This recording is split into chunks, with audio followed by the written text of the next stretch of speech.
Berlatar di kampung halamannya Meguri Fujiura, kisah akan berfokus pada seorang pria bernama Kageyama, seorang anggota Yakuza sekaligus satu-satunya Yakuza yang tidak memiliki tato akibat memiliki kondisi kulit yang sensitif.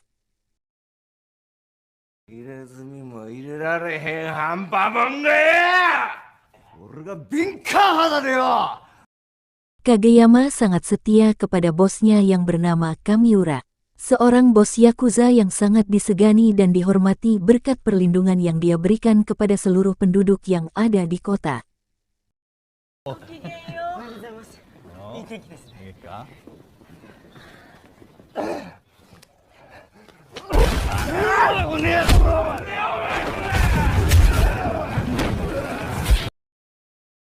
Dia bernama Kyoko, seorang wanita yang menjadi korban perkosaan dari salah satu oknum Yakuza, di mana Kageyama memberi perhatian lebih kepada Kyoko sebagai bentuk kepedulian terhadap sesama.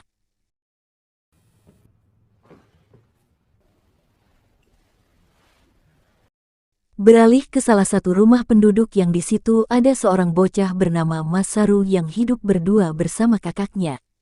Kemiskinan membuat mereka berdua hidup menderita serba kekurangan dan jarang makan fried chicken, sehingga Masaru memutuskan untuk mati saja dengan menyuruh kakaknya sendiri untuk membunuhnya.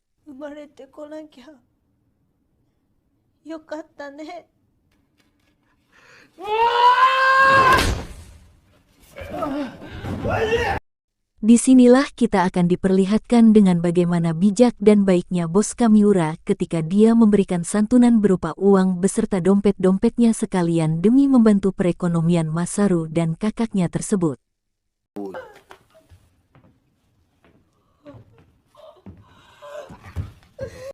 Kamiura pun mengajak Kageyama ke warung kakek Sugi yang merupakan warung langganannya selama bertahun-tahun. Di mana saat Kamiura meminta sesuatu untuk diminum, kakek Sugi pun pergi ke belakang, lebih tepatnya ke basement rahasia yang di situ terdapat beberapa pria dewasa tengah duduk tertib sambil melakukan kegiatan merajut untuk melatih kesabaran mereka. Konnichiwa. Konnichiwa. Ternyata pria-pria ini adalah para Yakuza yang sedang dalam masa hukuman atau sanksi setelah diketahui melakukan kesalahan fatal. Di mana hukuman ini sendiri berupa latihan kesabaran dengan merajut dan diberikan beberapa rasa sakit seperti diinjak kakinya. Barang siapa mampu bersabar, bahkan memberikan satu kaki lagi untuk diinjak, maka hukumannya dinyatakan telah selesai.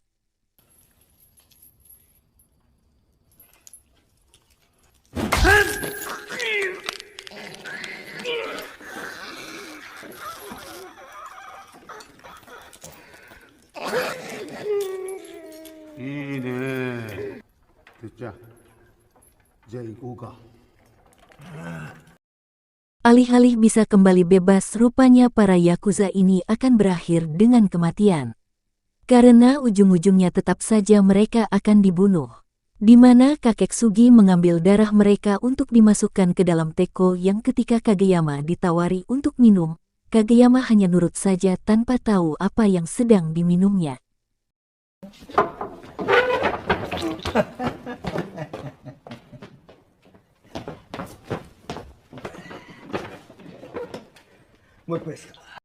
Keesokannya di markas Yakuza, Kakiyama terlibat sedikit perdebatan dengan seorang senior yang kurang menyukainya akibat tidak memiliki tato yang menjadi identitas seorang Yakuza. Di mana perdebatan itu seketika terhenti ketika bos Kamiura tiba di sana dan menanyakan ada masalah apa hari ini.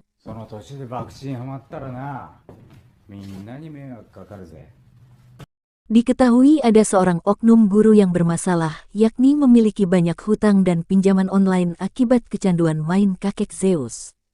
Di mana bos Kamiura menyuruh si guru untuk pergi dari sini dan memperingatkannya untuk tidak bermain permainan bedebah itu lagi jika masih kalah dan rungkat dan sayang dengan nyawanya sendiri.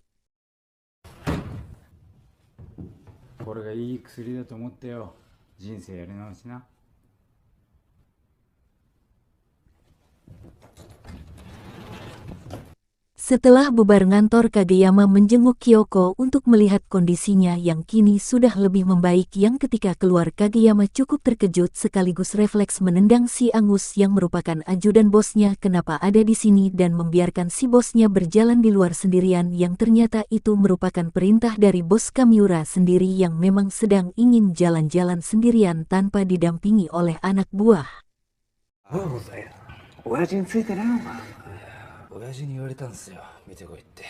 Saat itulah muncul pendeta yang membawa peti di punggungnya, berpenampilan seperti Van Helsing sang pembasmi vampir.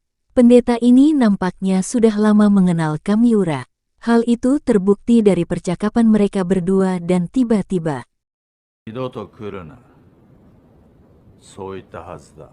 It's best to die at one's happiest. 最高に幸せな男だ。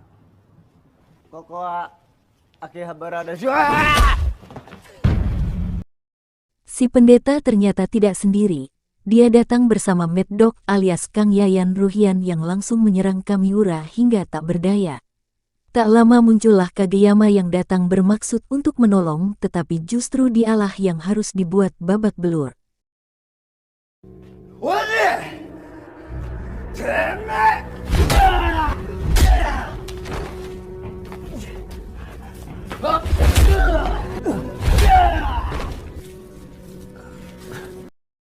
Bos Kamiura pun langsung sekarat ketika ditembak menggunakan senapan khusus milik pendeta.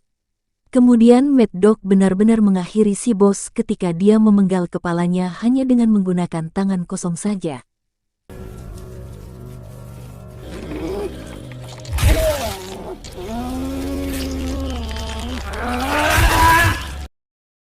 Dalam kondisi setengah sadar itulah Kageyama sempat melihat si kapten yang merupakan anak ora atau orang kepercayaannya si bos Kamiura yang ternyata telah berkhianat dan bersekongkol dengan si pendeta, di mana saat mereka semua sudah pergi Kageyama pun bangkit dan mengambil kepala si bos yang ternyata terungkaplah sudah jika selama ini si bos Kamiura adalah spesies yang suka nyedot getih alias penghisap darah, bukan nyamuk, lintah, atau koruptor, melainkan seorang vampir. Lebih tepatnya vampir Yakuza, yang mana itulah alasan kenapa bos Kamiura benar-benar kuat dan mampu bertahan dari luka apapun seperti aksi bertarungnya di adegan awal tadi.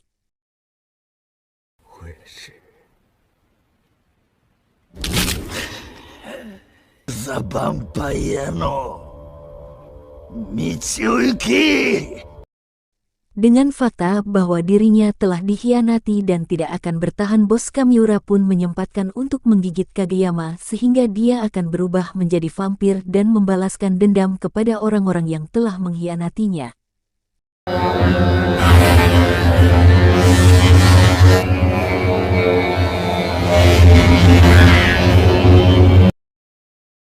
Beralih ke para pengkhianat yang mendatangi warungnya kakek Sugi, di mana Samsul yang belum mengetahui sosok asli bos Kamiura pun cukup terkejut saat melihat beberapa kawan Yakuzanya yang menghilang ternyata selama ini dikurung di basement rahasia yang faktanya mereka-mereka ini dijadikan makanan untuk memenuhi asupan darah bagi bos mereka yaitu Kamiura.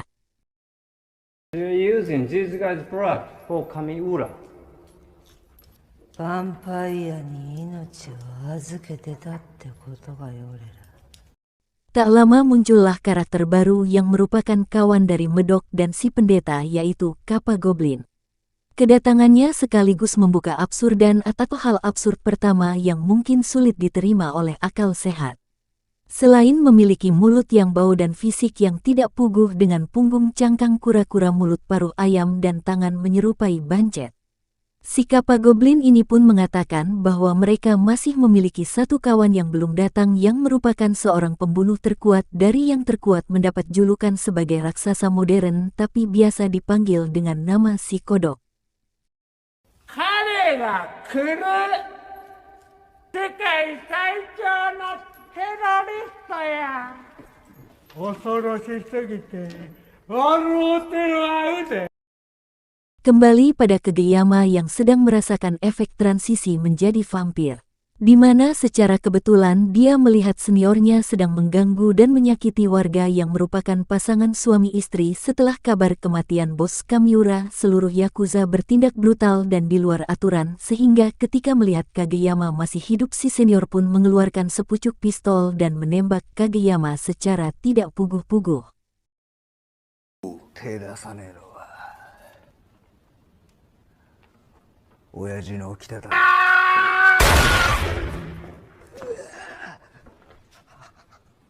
Kageyama seketika merasakan panas luar biasa saat peluru menembus tubuhnya yang mana dia langsung menyerang senior beserta dua anak buahnya. Bahkan saking panasnya Kageyama berhasil memasak ceplok telur hanya menggunakan telapak tangannya sendiri.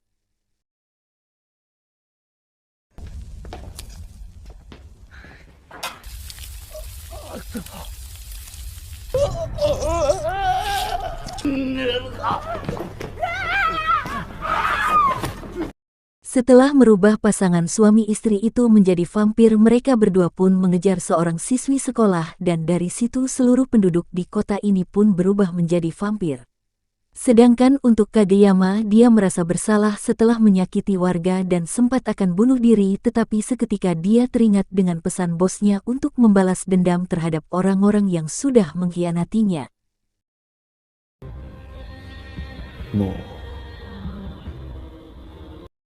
Kageyama pun mendatangi Kyoko untuk memeriksa kondisi terkininya. Dan di situ dia nyaris saja menggigit Kyoko setelah melihat leher mulusnya. Namun karena masih kontrol, dia sanggup menghindar dan malah menggigit leher perawat di sana.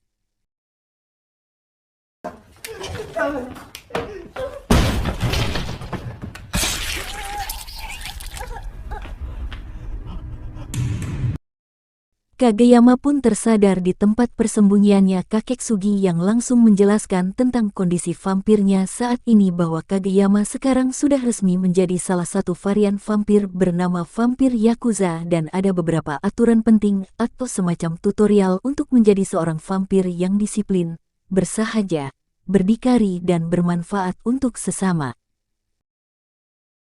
ちゃんとあんたの中で親父さんの血がビートを刻んでるんだ。ヤクザだけだと営業出張。 Karena membutuhkan pasukan untuk membalas dendam, Kageyama pun mendatangi Masaru, si bocah pecundang yang selalu menyendiri, untuk mengubahnya menjadi vampir. Di mana sebagian besar penduduk kota pun kini menjadi vampir Yakuza yang memiliki insting dan darah Yakuza yang membuat Yakuza asli menjadi getar-getir.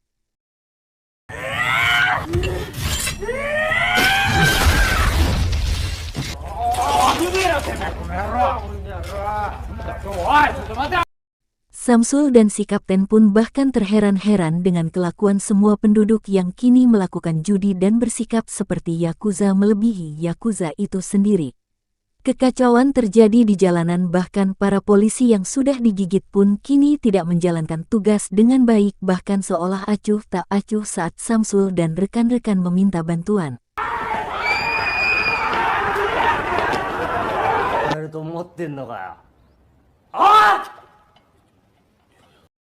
Tak hanya Masaru, polisi dan beberapa warga, si guru yang waktu itu suka berjudi pun sekarang berubah menjadi vampir dan kebetulan sedang melahap seorang wanita muda di mana saat Samsul dan kawan-kawan sedang memperingatinya tiba-tiba. おい、何やってんだよ先生。おい。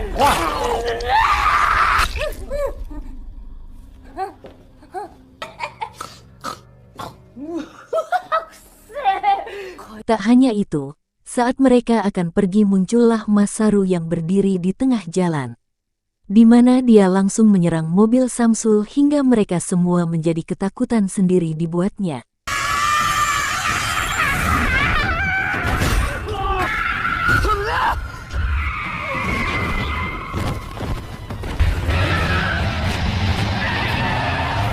Besok paginya Kageyama sudah berhasil merubah setengah penduduk kota menjadi vampir dan menjadikan mereka semua menjadi pasukan vampir Yakuzanya.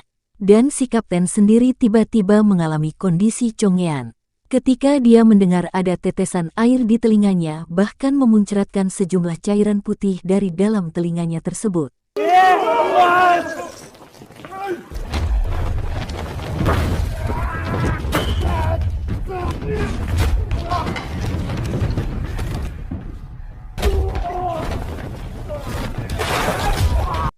muncullah Kageyama yang datang untuk membalas dendam pada si kapten. Di mana di situ dia harus kembali berhadapan dengan Mad Dog yang sudah menunggunya di dalam sana.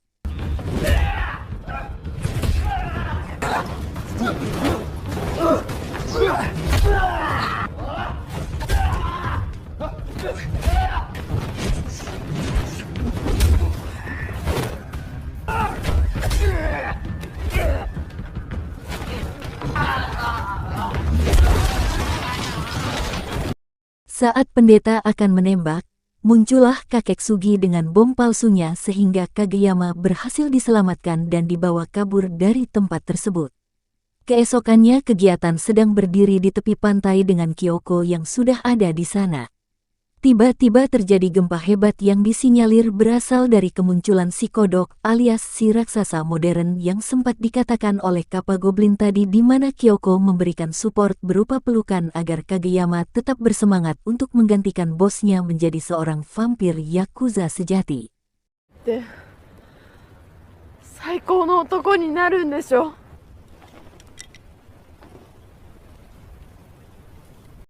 Dan inilah sosok si kodok, seorang pembunuh yang ternyata hanyalah pria biasa yang memakai kostum kodok. Namun memang dari gerakannya yang cepat terbukti bahwa dia adalah seseorang yang sangat profesional. Kedatangan si kodok pun disambut baik oleh Kappa Goblin dan kawan-kawan. Di situ si pendeta sempat komplain akan keterlambatannya yang langsung dibalas oleh sebuah jurus pengkaku tubuh atau Sharingan lah yang membuat semua orang menjadi ketakutan.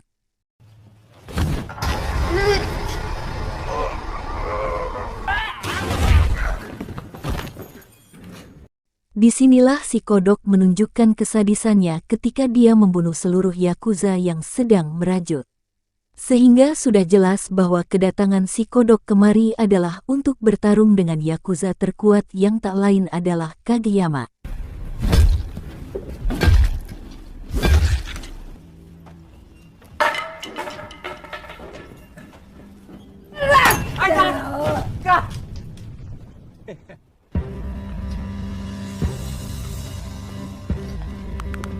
Terjadi kekacauan ketika bentrokan antara penduduk dan Yakuza akhirnya pecah. Namun keributan itu seketika terhenti oleh sebuah gempa hebat pertanda akan kemunculan si kodok yang datang ke sana.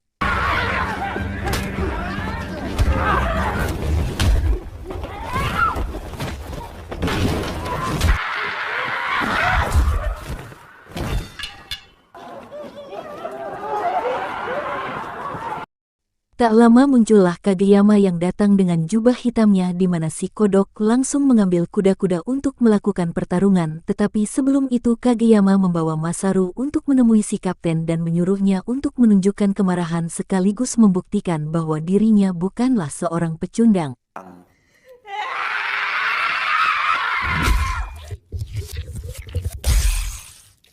Setelah si kapten mati, Kageyama pun kembali ke si kodok untuk melakukan pertarungan. Meskipun si kodok memakai kostum yang gagaribang atau raribu atau raridu, gerakannya cukup gesit dan menawan sehingga membuat Kageyama cukup kewalahan.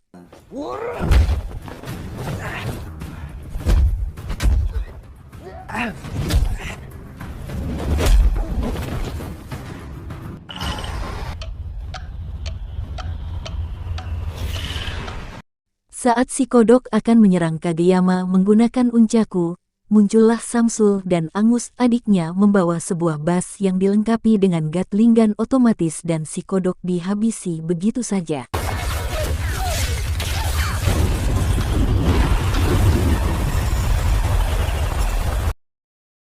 Dikira sudah tewas, si kodok ternyata kebal terhadap peluru dan berhasil bangkit kembali, bahkan sempat terbang menggunakan granat yang diletakkan tepat di bawah kakinya.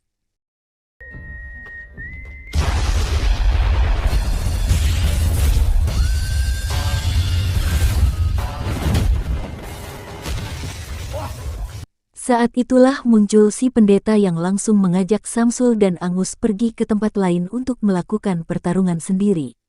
Sementara si kodok akhirnya memutuskan untuk membuka kostum yang wujud aslinya ternyata tidak kalah absurd dengan kostumnya. Bahkan memiliki penampilan dan gaya seperti Bruce Lee dengan udel yang ditutupi oleh semacam plester.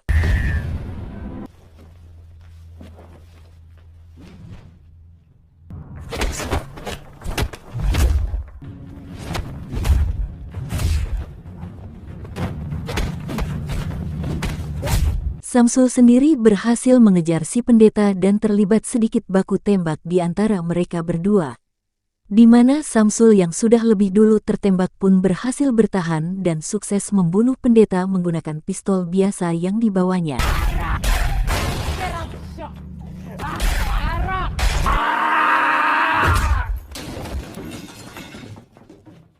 Kembali pada Kageyama yang benar-benar kewalahan melawan gesit dan cepatnya gerakan si kodok, Angus tiba-tiba muncul dengan 2 granat di tangan. Maksud hati ingin membantu, justru dia harus terkena jurus Sharingan yang membuatnya tewas oleh ledakan itu sendiri.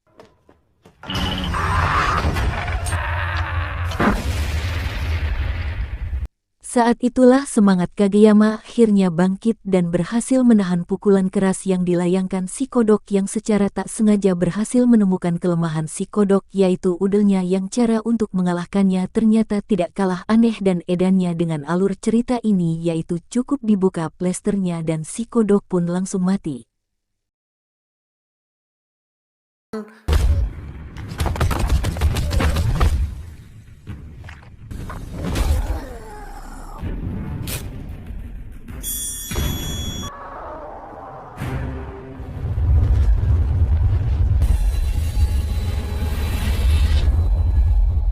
Setelah semua musuh tewas, kini saatnya Kageyama harus melawan musuh terakhir sekaligus terkuat, yaitu Mad Dog, yang dikira akan terjadi perkelahian hebat dan luar biasa ternyata hanya adu jotos biasa dan yang menang adalah yang terakhir bertahan.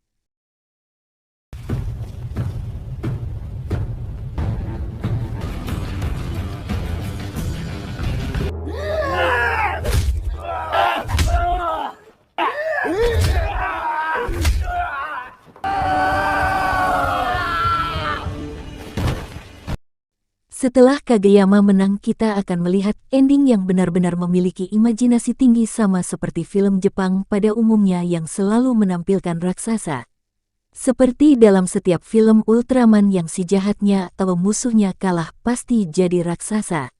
Si kodok akhirnya bangkit sebagai raksasa dengan kostum kodok raksasa sehingga Kageyama akhirnya menunjukkan wujud aslinya untuk melakukan pertarungan akhir yang entah seperti apa kegilaannya.